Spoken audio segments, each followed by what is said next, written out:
know that you're not into corner business, but you are standing with Fubara. And because you're standing with Fubara, your support is from Mr. President. As Governor Fubara navigates the intrigues of national politics, he says he is not distracted by the fresh political tensions brewing back at home, insisting that governance remains his top priority. Peace in Rivers State for 2026. That is our prayer. The secret to our survival is just one thing. Those who put their trust in God can never be put to shame. That is the truth. And because they can't put us to shame, the purpose of governance for this dear state will be achieved. Use this occasion, if you permit me, to observe like a 1-minute silence on behalf of the people that have been confirmed that has passed on during this very unfortunate incident. So can we just observe a minute silence for them?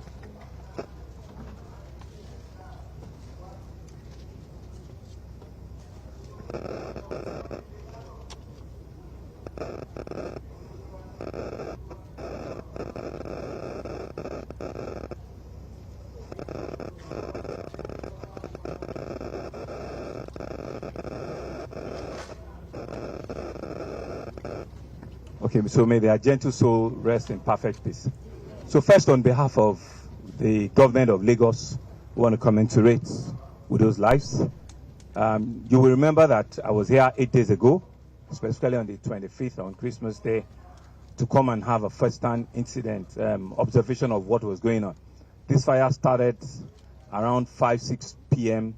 on the 24th of December, and it was a working day in which we had tens of thousands of people committing all around here.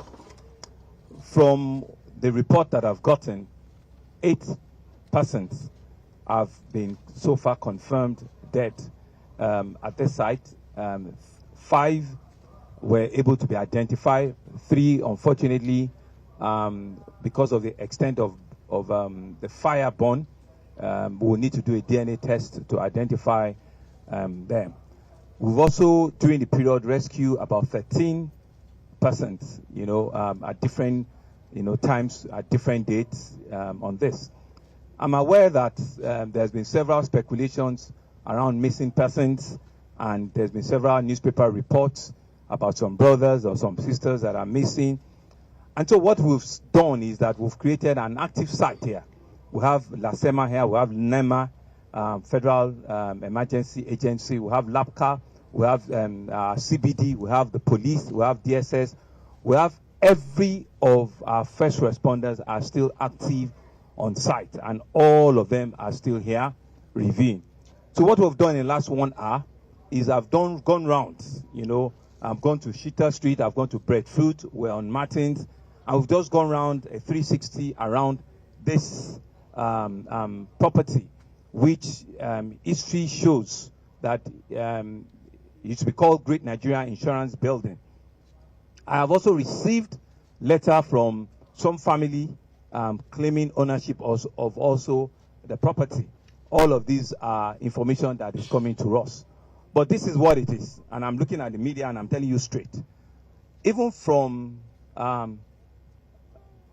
layman's view, from a non-professional assessment, you will know that this building and this entire area is completely distressed.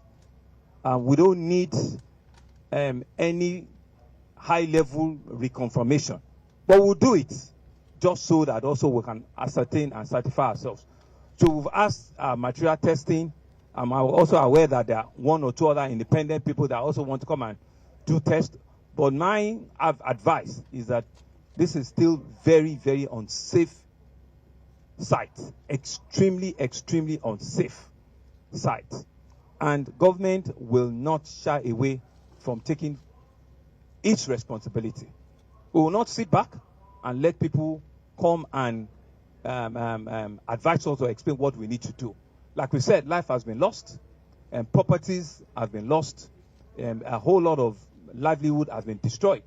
The reasons, we are still investigating the reasons. But one of the things that I said when I came 8 days ago is that we know that there's been a lot of recklessness and there's been a lot of carelessness. Going around the back on Breadfruit Street into Shita, I counted well over 14 generators that are on 4 floors, on 5 floors, on 3 floors. I've seen buildings that have been built on top of building. Complete lack of regulation to what is called the essence of building codes and conformity with building regulations. All of that will still come, to that. But I just want to tell you that, this entire area, people have been completely, lawless. I saw shops that were actually built right next to transformers, which goes to show how people have been careless with their lives, because that's what we really can see.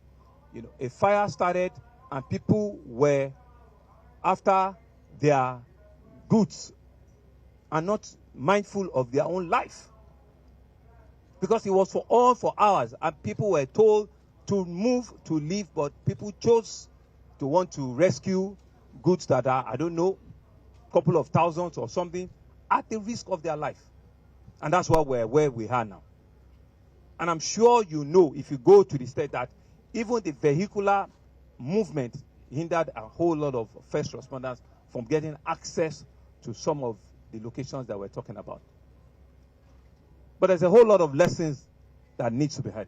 2-3 years ago, you remember that we had an incident at this same premises, this building and this building. If you remember, 3-4 years ago, there has been, it's been rebuilt, right? And even the next one. And if you go to the back, there's still a lot of reckless behaviors. If you go to the back, complete reckless behavior. And each time we go and demolish, within a week or two, they will go back again. They will go back again. And so, gentlemen of the press, you can indeed do your own independent review. So what we're going to do, is apart from the very extensive committee work that we've done, because we've met with professionals, we've taken advice from companies, from professionals that can help us, advise us on what is the best mode of bringing down these buildings and the structures. There are lots of also unfit structures all around. If you go to the back, which you cannot get to, there's a whole lot there. And it's going to take a lot of resources, a lot of time, a lot of effort for us to be able to complete this place.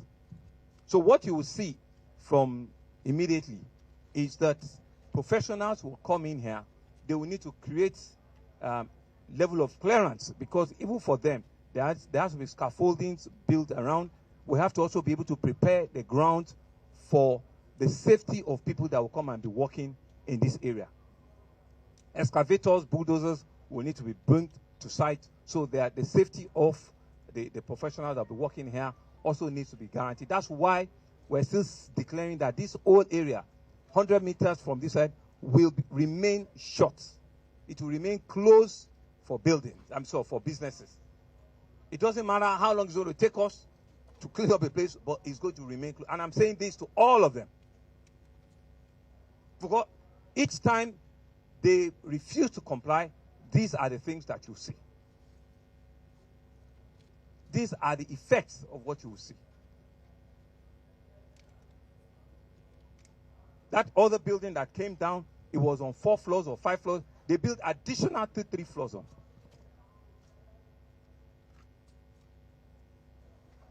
And so it will be an opportunity for us to do a lot of regeneration also in this whole area.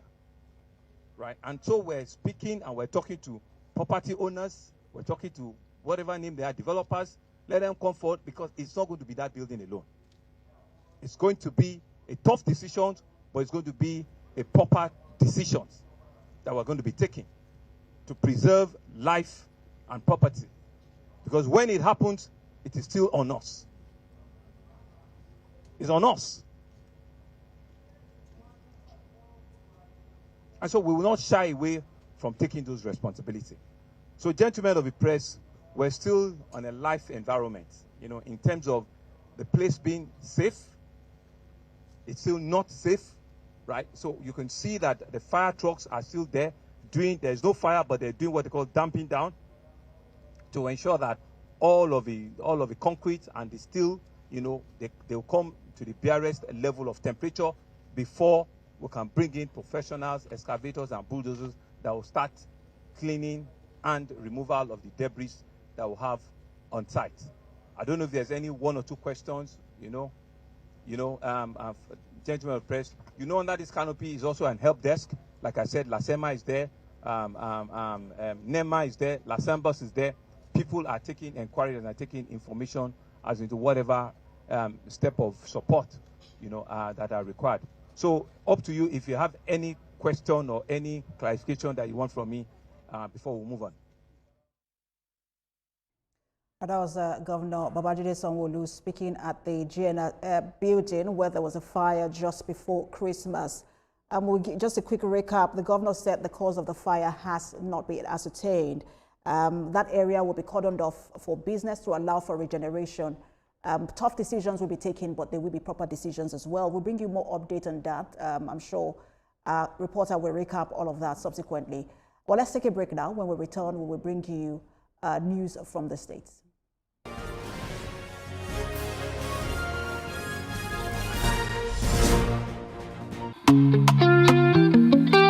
Get ready to step into the heartbeat of your city like never before. Welcome to Events Diary, where every moment is a celebration. From the electric energy of Owambe extravaganza, to the richness of our culture, to the sophistication of corporate gatherings, Events Diary is your VIP partner.